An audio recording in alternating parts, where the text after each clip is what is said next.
ఏమైంది? నిన్న rose day అని రోజు ఇచ్చిన. Flash back. Happy rose day. అబ్బా ఈ రోజు రోజు ఇచ్చామంటారే ప్రపోజేనా? నువ్వు మరీ ఇంత ఫాస్ట్ అనుకోలేదు. కానీ నువ్వు మా ఇంటికి వచ్చి మా ఇంట్లో వాళ్ళ ముందు ప్రపోజ్ చేయాలి. దమ్ముందా? నాకు దమ్ముందా? రేపు రెడీగా ఉండు మై డియర్ లవ్. వెళ్ళావు మరి?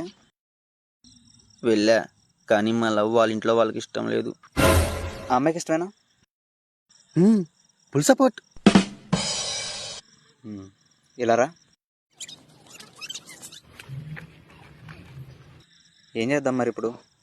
ఏదైనా ఐడియా చెప్పరా? లేచిపోతారా? పెద్ద ప్లానింగే.